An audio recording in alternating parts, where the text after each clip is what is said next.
جہاز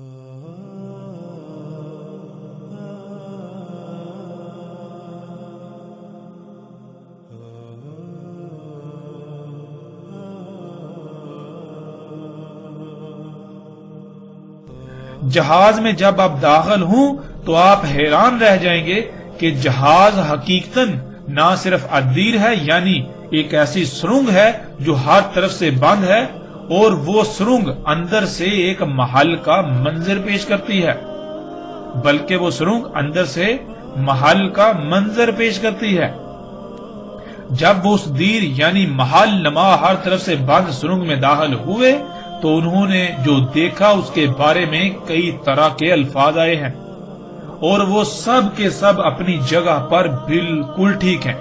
اب سب سے پہلے ہم یہ دیکھتے ہیں کہ آج تک ان الفاظ کو کیسے بیان کیا گیا جو اندر موجود انسان کے بارے میں استعمال کیے گئے۔ اس کے لیے پیچھے گزرنے والی تمام روایات میں ان مقامات کو ذہن میں رکھا جائے جہاں جہاں اس کا ذکر ہے، اور جو ان کے تراجم کیے گئے ان کو آپ اپنی آنکھوں سے دیکھ سکتے ہیں کہ انہوں نے آج تک تو تراجم کیے، ان میں کہیں پر یہ لکھا کہ غار میں داخل ہوئے، کہیں پر مندر، کہیں پر گرجا، اور کہیں پر محل کا ترجمہ کیا گیا، اور آگے کہا گیا کہ ایسا دیو قامت لمبا چوڑا بڑا انسان دیکھا جو اس سے پہلے کبھی نہیں دیکھا، اور وہ لوہے کی زنجیروں میں جکڑا ہوا اوپر نیچے اچھل کود کر رہا تھا، اوپر نیچے اچھل رہا تھا۔ ناظرین، لیکن جب ہم عربی متن میں غور کریں تو ان علماء دجال کا اصل چہرہ کھل کر سامنے آ جاتا ہے کہ حقیقت کیا ہے، اور انہوں نے اس کو جان بوجھ کر اس لیے چھپایا تاکہ ان کے اپنے باطل نظریات پر انگلی نہ اٹھے اور لوگ آنکھیں بند کر کے ان کے پیچھے چلتے رہیں۔ ایک طرف یہ اس کو ایک گرجے، محل، مندر یا غار میں لوہے کی زنجیروں میں بہت مضبوطی اور سختی کے ساتھ جکڑتے ہیں، لیکن جب آگے عربی کے الفاظ آتے ہیں ینزو فیما بین السماء والارض، تو ان الفاظ کا ترجمہ کیا کرتے ہیں آپ اپنی آنکھوں سے دیکھ لیجئے۔ سکرین پر آپ کو نظر آ رہا ہے کہ ان الفاظ کا ترجمہ صرف اور صرف یہ کیا اوپر نیچے اچھل کود رہا تھا، یہ ترجمہ کیا گیا۔ لیکن آپ عربی میں دیکھ سکتے ہیں کیا لکھا ہے۔ عربی میں جو الفاظ ہیں ان میں زمین اور آسمان کے الفاظ موجود ہیں۔ ہم عربی کے الفاظ کے ساتھ لفظ با لفظ ترجمہ آپ کے سامنے رکھتے ہیں، اس سے آپ ان علماء دجال کے دجل کا اندازہ لگا سکتے ہیں۔ عربی میں یہ ہے ینزو فیما بین السماء والارض، ینزو کر رہا تھا وہ درمیان زمین اور آسمان کے۔ اس میں ناظرین سب سے پہلے لفظ نزو سمجھ لیں، نزو عربی میں کس کو کہتے ہیں؟ ویسے تو اس کی تفصیل کے ساتھ وضاحت دابا کے موضوع پر آئے گی، لیکن یہاں ہم موثراً اس لفظ کے معنی بیان کرتے ہوئے آگے بڑھتے ہیں۔ ناظرین، عربی میں نزو کہتے ہیں کسی جانور کا جنسی حاجت پوری کرنے کے لیے مادہ جانور پر سوار ہونے کو۔ جیسے گدھا یا گھوڑا جنسی حاجت پوری کرتے ہیں تو وہ دوڑتے ہوئے آتے ہیں اور اچانک اپنی اگلی ٹانگیں اٹھا کر مادہ پر سوار ہو جاتے ہیں اور پھر واپس نیچے اتر آتے ہیں۔ اسی طرح کچھ جانور دوڑتے ہوئے نہیں آتے بلکہ وہ اپنی جگہ سے اچانک اگلا حصہ اٹھا کر مادہ پر سوار ہو جاتے ہیں اور اسی طرح واپس نیچے اترتے ہیں۔ وہ نزو کر رہا تھا زمین اور آسمان کے درمیان، یعنی یہ کہ وہ جیسے جانور جنسی حاجت پوری کرنے کے لیے، جیسے کوئی گدھا، گھوڑا، خچر یا کوئی اور جانور جنسی حاجت پورے کرنے کے لیے دوڑتا ہوا آتا ہے اور اچانک اپنی اگلی ٹانگیں اٹھا کر مادہ پر سوار ہو جاتا ہے، یا پھر اپنے ہی مقام سے اچانک اپنی اگلی ٹانگیں اٹھا کر مادہ پر سوار ہو جاتا ہے، بالکل وہ اسی طرح وہ دوڑتا ہوا آتا تھا، ایسے دوڑتا ہوا آتا تھا جیسے کہ کوئی شے پانی پر بہتی ہے، ایسے جیسے کوئی شے بہتی ہوئی آتی ہے۔ بہنے کے انداز میں انتہائی تیز رفتاری سے آتا تھا اور اچانک اپنی اگلی ٹانگیں اٹھا کر آسمان پر چڑھ جاتا تھا، پھر اسی طرح وہ نیچے زمین پر اتر آتا تھا۔ اب ناظرین، آپ اپنی آنکھوں سے دیکھ سکتے ہیں کہ تمیم داری رضی اللہ تعالیٰ عنہ نے اپنی آنکھوں سے کیا دیکھا تھا جس کا انہوں نے ذکر کیا۔ آج آپ اپنی آنکھوں سے دیکھ سکتے ہیں کہ جسے آج جہاز کہا جاتا ہے لیکن محمد رسول اللہ صلی اللہ علیہ وآلہ وسلم نے اسے دابۃ الارض یا دجال کا ہیمار کہا۔ وہ بالکل اسی طرح آسمان اور زمین کے درمیان نزول کرتا ہے، یعنی دوڑتا ہوا آتا ہے اور اچانک اپنی اگلی ٹانگیں اٹھا کر آسمان پر چڑھ جاتا ہے اور اسی طرح واپس زمین پر اتر آتا ہے، اور جسے آج ہیلی کاپٹر کا نام دیا جاتا ہے، جسے رسول اللہ صلی اللہ علیہ وآلہ وسلم نے دابہ کہا، وہ اپنی ہی جگہ سے اچانک اوپر اٹھتا ہے اور آسمان پر چڑھ جاتا ہے اور اسی طرح واپس نیچے اتر آتا ہے، اور سکرین پر آپ تصاویر دیکھ سکتے ہیں۔ ناظرین، جن لوگوں نے یہ مناظر اپنی آنکھوں سے دیکھے ہیں انہیں تو تصاویر دیکھنے کی بھی ضرورت نہیں، اور نہ ہی انہیں اسے سمجھنے میں کوئی مشکل ہو سکتی ہے۔ اب ناظرین اس بات پر غور کریں کہ اگر یہ سب کچھ آج سے 14 صدیاں قبل کے لوگوں کو بتانا مقصود ہوتا تو ان کو کس طرح بتایا جاتا؟ آج یہ جو چیزیں ہیں، یہ جو اشیاء ہیں، یہ جو دجال ہے، اس کا تو وہ تصور بھی نہیں کر سکتے تھے۔ اور پھر لوگوں کے ظاہر بات ان میں اتنی ذہانت نہیں ہوتی کہ ہر ایک جو ہے صحیح اصل بات جو ہے حقیقت جو ہے اسے سمجھنے کی صلاحیت رکھتا ہوں۔ جیسے آج آپ موجودہ لوگوں کی مثال بھی لے سکتے ہیں۔ تو ناظرین، اگر آج سے 14 صدیاں قبل آپ کسی کو ان حالات و واقعات، ان معاملات کے بارے میں بتاتے، ان اشیاء کے بارے میں بتاتے، تو آپ کیسے الفاظ استعمال کرتے؟ کیا عربی کے علاوہ دنیا کی کوئی اور زبان ایسی ہے جو اس کا احاطہ کرتی؟ اب ناظرین، ان علماء دجال کے تراجم کو دیکھیں اور آپ خود فیصلہ کریں کہ ان لوگوں نے علماء کے نام پر دجال ہونے کا ثبوت دیا یا نہیں۔ جب جانور جنسی ملاپ کرتے ہیں تو کیا آپ یہ کہیں گے کہ جانور اچھل کود کر رہے ہیں؟ اکثریت ان لوگوں کو یہی سمجھتے رہی کہ یہ علماء ہیں، لیکن حقیقت کیا نکلی؟ یہ علماء نہیں بلکہ جہالا ہیں، مگر انہوں نے علماء ہونے کا لبادہ اڑا ہوا ہے۔ اسی کو تو دجال کہتے ہیں کہ کوئی شے جو اس کی اصل حقیقت نہیں ہے مگر وہ نظر آئے، حقیقت کے برعکس وہ نظر آئے۔ یہ علماء نہیں ہیں، لیکن یہ پوری دنیا کی نظروں میں علماء بنے بیٹھے ہوئے ہیں۔ یہ جہالا علماء کے لبادے میں دجال ہیں۔ اسی طرح وہ تمام انسان جو کائنات کے لیے نقصان دہ تباہ کن اشیاء کو مفید ثابت کرتے ہیں اور مفید بنا کر پیش کرتے ہیں، وہ سب کے سب بھی دجال ہیں۔ ایسے دجال شروع سے آتے رہے اور ساتھ کے قیام تک آتے رہیں گے، لیکن دجال اکبر انسان کی خلق کردہ وہ مخلوقات یعنی ٹیکنالوجی ہے، انسان کی وہ ایجادات ہیں جن کے سبب پچھلی 6 قوموں پر عظیم تباہیاں مسلط ہوئیں اور وہ صفا ہستی سے مٹ گئیں، جس سے ایک بار ذوالقرنین علیہ السلام نے پوری دنیا کو پاک کیا اور جس سے آج زلزلے، سیلاب، طوفان، بیماریاں، تباہیاں اور فساد بپا ہے۔ اور اسی کی وجہ سے 7 عظیم آخری ایسا زلزلہ بھی آئے گا جس سے زمین پر حیات کا خاتمہ ہو جائے گا۔ ناظرین، اب سوال یہ پیدا ہوتا ہے کہ ان لوگوں نے عربی متن میں واضح زمین اور آسمان کے الفاظ ہونے کے باوجود کیوں چھپائے؟ اس کا جواب یہ ہے کہ انہوں نے جب لفظ الدیر کا ترجمہ غار، گرجا یا مندر کر دیا اور پھر اس میں دجال کو ایک انسان بنا کر لوہے کی زنجیروں میں سختی سے جکڑ دیا، تو انہوں نے دیکھا کہ اب اگر یہاں اصل ترجمہ کیا جائے گا تو درجنوں ناقابل حل سوالات پیدا ہوں گے، لاجواب سوالات پیدا ہوں گے کہ جب ایک انسان غار میں لوہے کی زنجیروں میں بہت سختی سے جکڑا ہوا ہے تو پھر وہ دوڑتا ہوا اچانک اپنی اگلی ٹانگیں اٹھا کر، اپنا اگلا حصہ اٹھا کر آسمان پر کیسے چڑھ سکتا ہے؟ پھر وہ واپس نیچے زمین پر کیسے آ سکتا ہے؟ یعنی وہ زمین اور آسمان کے درمیان کیسے نزول کر سکتا ہے؟ اور اگر بالفرض یہ مان بھی لیا جائے تو سوال یہ پیدا ہوتا ہے کہ غار کی چھت کہاں گئی؟ وہ کتنا لمبا غار تھا؟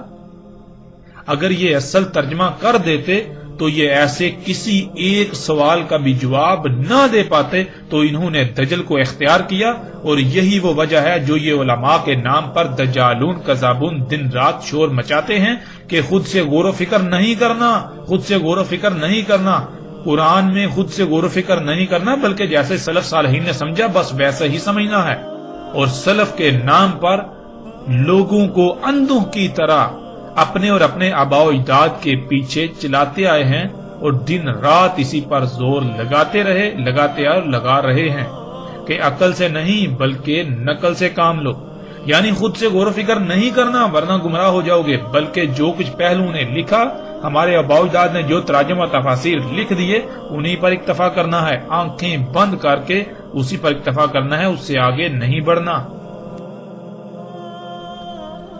اب آتے ہیں ناظرین اس طرف کہ جو اندر انسان دیکھا اس کے مختلف حلیے بیان کیے، جیسا کہ روایات کے عکس میں آپ سکرین پر دیکھ سکتے ہیں۔ اب ناظرین سب سے پہلی بات تو یہ ہے کہ جب لفظ انسان آیا ان روایات میں تو انہوں نے اس سے مراد فرد واحد لے لیا، حالانکہ یہ بہت بڑا دھوکہ ہے۔ اگر انسان کے معنی ایک فرد واحد کے ہیں تو پھر آپ قرآن کی ان آیات کو دیکھیں، اللہ سبحانہ وتعالیٰ قرآن میں کیا کہتے ہیں۔ سورہ نساء کی آیت نمبر 28، اور خلق کیا انسان کو ضعیف۔ سورہ ابراہیم کی آیت نمبر 34، اس میں کچھ شک نہیں انسان ہے ہی کمی کرنے والا، اور جو نعمتیں اسے دی گئیں انہیں جس مقصد کے لیے دیا گیا ان کے برعکس اپنی خواہشات کے مطابق استعمال کرنے والا۔ سورہ الحجر کی آیت نمبر 26، اور تحقیق کے خلق کیا انسان کو سلسال سے حمائن مسنون سے۔ سورہ الاسراء کی آیت نمبر 11، اور تھا انسان اجرت سند یعنی کہ جلد باز بے صبرہ۔ پھر سورہ الاسراء کی آیت نمبر 53 میں ہے، اس میں کچھ شک نہیں شیطان تھا انسان کے لیے جو بھی اس کے آس پاس ہر طرف کھلم کھلا موجود ہے دشمن۔ سورہ رحمان کی آیت نمبر 3، خلق کیا انسان۔ سورہ العصر کی آیت نمبر 2، اس میں کچھ شک نہیں انسان ہے ہی خسارے میں۔ اب ناظرین سوال یہ ہے، اور یہ سوال آپ سے بھی ہے اور ان علماء دجال سے بھی ہے، کہ قرآن کے ان تمام مقامات پر لفظ انسان کے فرد واحد کے معنی ثابت کر کے دکھائیں۔ انسان کو سمجھنے کے لیے سب سے پہلے اس لفظ کو سمجھ لیں، قرآن میں اللہ سبحانہ وتعالیٰ نے کسی بھی نبی کو انسان نہیں کہا اور نہ ہی کسی رسول کو انسان کہا، اور قرآن میں اللہ سبحانہ وتعالیٰ نے کہا کہ انسان خسارے میں ہے۔ آخر ایسا کیوں؟ لفظ انسان کا مادہ کیا ہے؟ لفظ انسان کا مادہ ہے نون سین، جس کے معنی ایسے بھول جانے کے ہیں گویا کہ شے کا وجود ہی نہ ہو، اور انسان کہتے ہیں جس کو اس کی حقیقت، اس کا ماضی ایسے بلا دیا گیا جیسے گویا کہ اس کا وجود ہی نہیں۔ مثلا اگر آپ سے پوچھا جائے کہ آپ نے پیدا ہونے سے لے کر 2 سال کی عمر تک یا 3 سال کی عمر تک کیا کیا کیا، تو کیا آپ کو کچھ یاد ہے؟ کیا آپ اس سوال کا جواب دے سکتے ہیں؟ یقیناً نہیں۔ آپ اس وقت کو ایسے بھول چکے جیسے کہ زندگی میں ایسا وقت آیا ہی نہیں، لیکن آپ اس کو جھٹلا نہیں سکتے۔ اس کی وجہ یہ ہے کہ آپ کی آنکھوں کے سامنے بچہ پیدا ہوتا ہے اور اسی طرح پل بڑھ کر بڑا ہوتا ہے، جس سے آپ کو یقین ہے کہ آپ پر بھی ایسا وقت آیا، لیکن آپ بھول چکے ہیں۔ ناظرین بالکل اسی طرح آپ کی حقیقت کیا ہے؟ آپ اس بشری جسم کے ساتھ وجود میں آنے سے پہلے کیا تھے؟ آپ کا اول کیا ہے؟ آپ کا آخر کیا ہے؟ آپ کا ظاہر کیا ہے؟ آپ کا باطن کیا ہے؟ یہ سب بلا دیا گیا، اس وجہ سے انسان کہا جاتا ہے۔ اور قرآن میں اللہ سبحانہ و تعالیٰ نے اسی بلائے ہوئے کو یاد کرنے کے لیے ہی بار بار غور و فکر کرنے کا حکم دیا۔ قرآن میں اللہ سبحانہ و تعالیٰ نے بہت سے مقامات پر ذکر کرنے کا حکم دیا، مگر انہی علماء دجال نے ذکر کا مطلب ورد، وظیفے اور رٹے بنا دیا۔ حالانکہ عربی میں ذکر کہتے ہیں کسی بھولی ہوئی بات یا شے کو یاد کرنا، اور بھولی ہوئی بات کو یاد کرنے کے لیے دل و دماغ پر بوجھ ڈالنا پڑتا ہے، غور و فکر کرنا پڑتا ہے۔ جو لوگ غور و فکر کرتے ہیں وہ ذکر کر لیتے ہیں، یا ان کو جو کچھ بلا دیا گیا وہ یاد آ جاتا ہے، یوں وہ اس پر عمل کر کے انسان نہیں رہتے اور فلاح پانے والوں میں شامل ہو جاتے ہیں، اور جو غور و فکر نہیں کرتے ان کو ذکر یعنی کچھ بھی یاد نہیں ہوتا، اور وہ انسان کے انسان یعنی بھولے ہوئے ہی رہ جاتے ہیں اور خسارے والوں میں سے ہو جاتے ہیں۔ ناظرین جب ایک انسان غور و فکر کرتا ہے تو جو اسے بلا دیا گیا تھا اسے یاد آ جاتا ہے، اور وہ ایک وقت آتا ہے جب اپنی حقیقت کو پا لیتا ہے۔ یوں جب اس پر اپنی حقیقت واضح ہو جاتی ہے تو یہ دنیا کی زندگی اس کے لیے جہنم کی آگ سے بھی سخت ہو جاتی ہے، اور اس زندگی کی کوئی وقت و اہمیت اس کے نزدیک نہیں رہتی۔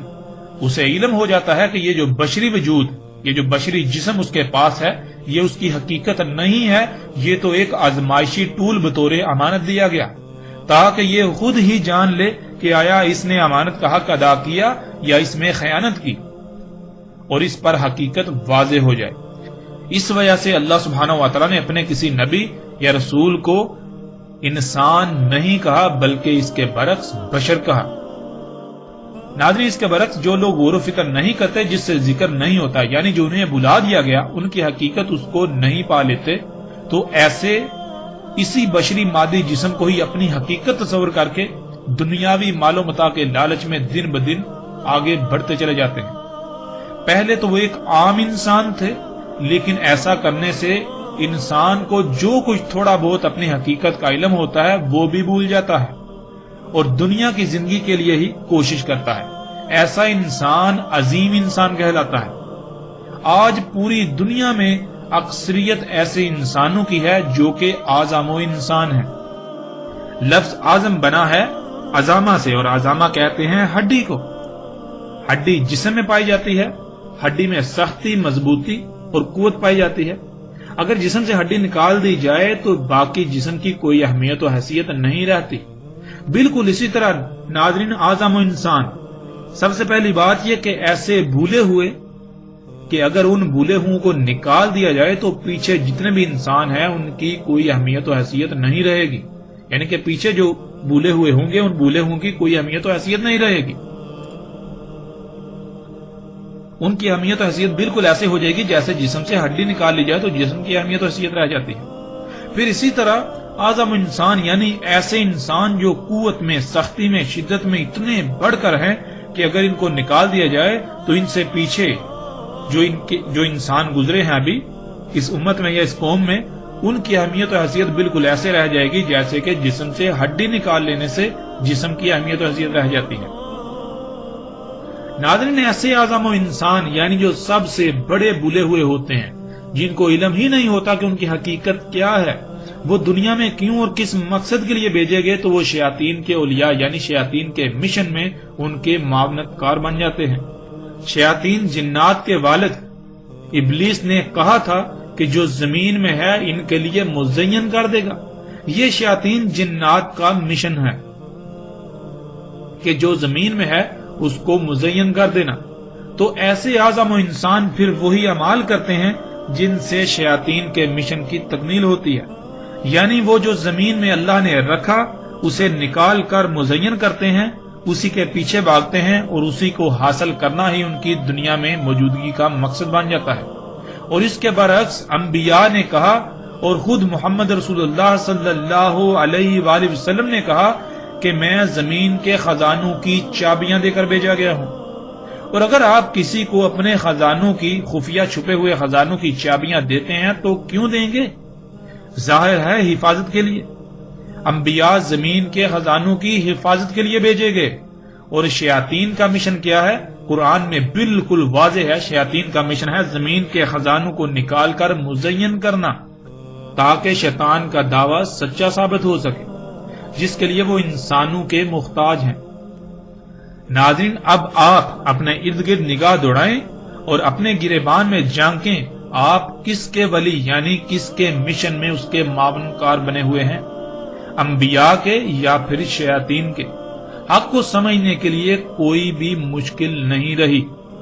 روایت میں اعظم انسان کا جو ترجمہ کیا جاتا ہے، یعنی کہ روایت میں اعظم انسان کا جو ترجمہ ان علماء دجال نے بہت بڑا، دیو قامت، بڑا جسیم، اونچا، بہت لمبا، بہت قوت والا، زور آور انسان کے کیے، تو ان سے ہمارا یہ سوال ہے، اور آپ بھی سوال کیجئے کہ یہ ترجمہ انہوں نے کیسے کر لیا؟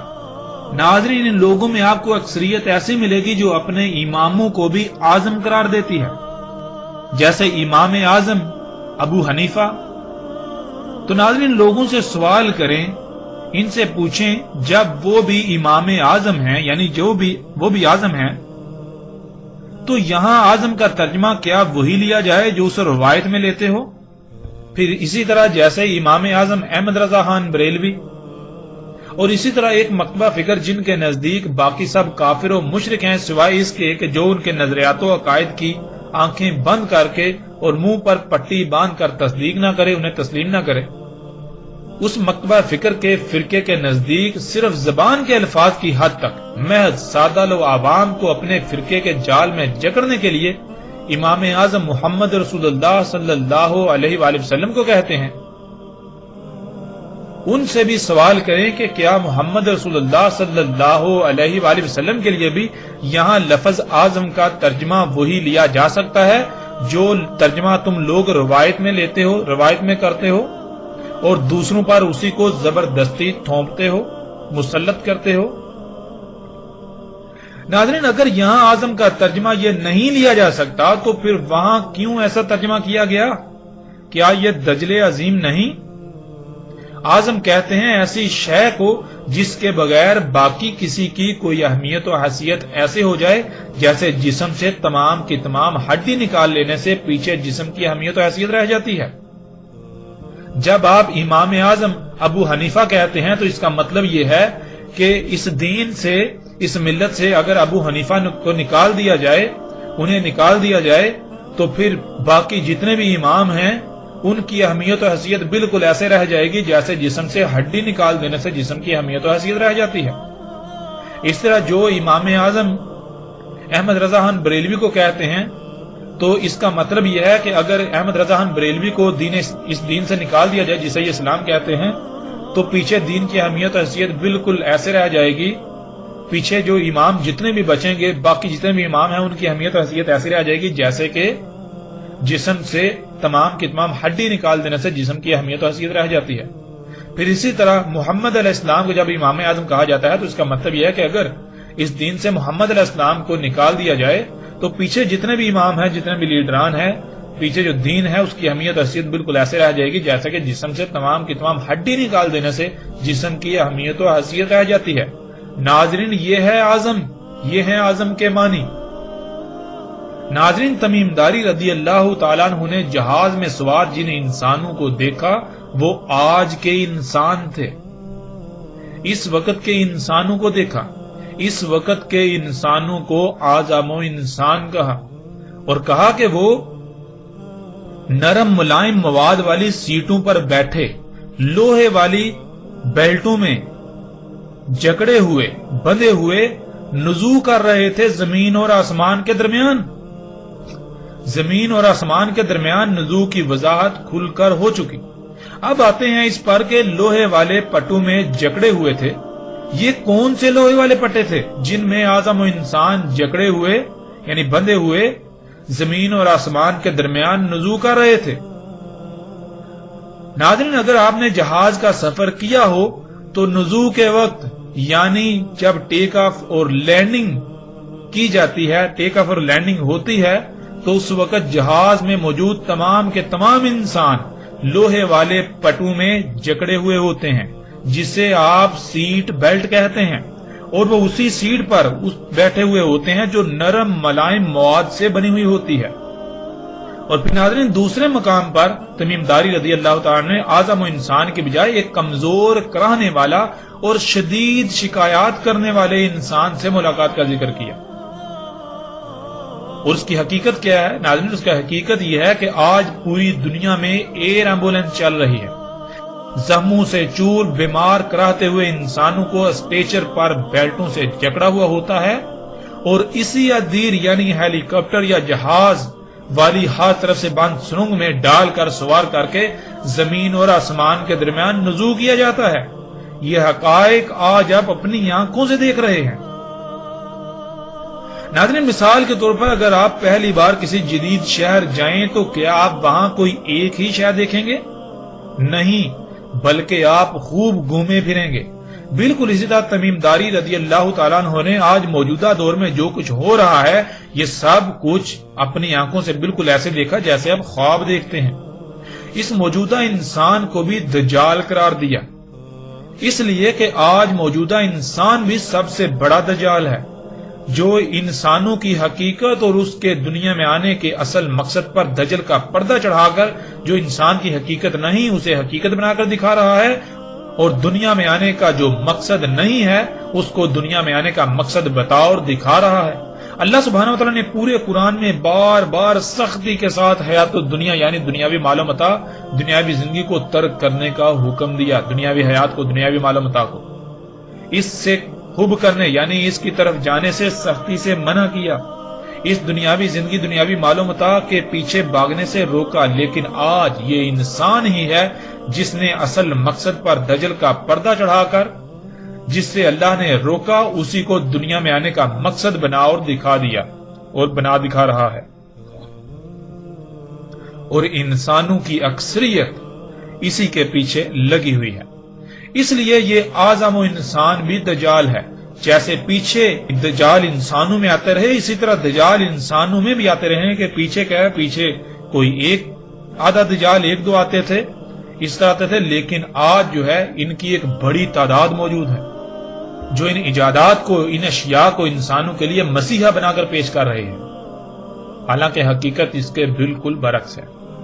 پھر ناظرین جب تمیم داری رضی اللہ تعالیٰ عنہ نے کہا کہ انہوں نے جب دابا سے سوال کیا کہ تو کون ہے تو اس نے کہا میں جساسہ ہوں۔ ناظرین جساسہ کہتے ہیں جاسوسی کے آلے کو۔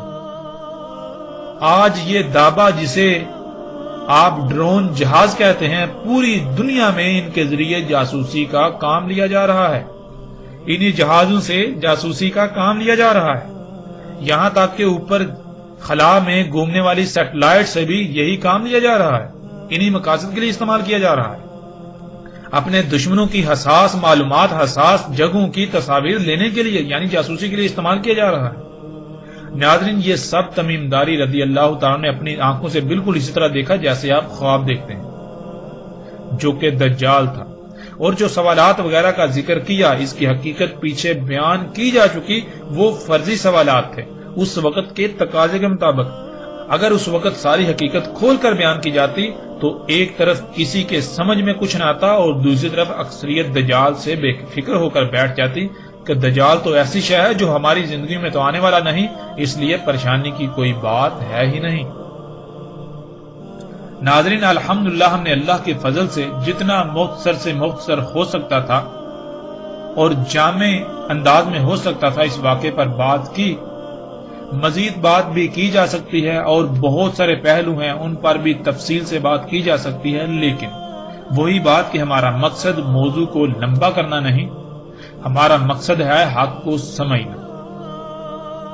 اور بھی بہت سارے سوالات کھڑے کیے جا سکتے ہیں لیکن ان کا فائدہ نہیں ہوگا، اس لیے جو اصل مقصد تھا وہ بالکل کھل کر سامنے آ گیا، کسی بھی لحاظ سے کوئی پریشانی نہیں رہتی۔ اس کے باوجود جو چاہے ایمان لائے، جو چاہے سلف کے نام پر اپنے آباء و اجداد کے پیچھے چلتا رہے، ہمارے ذمے تو صرف اور صرف کھول کھول کر پہنچا دینا تھا، جو الحمدللہ ہم اپنی ذمہ داری اب تک پوری کر چکے۔ الحمدللہ رب العالمین۔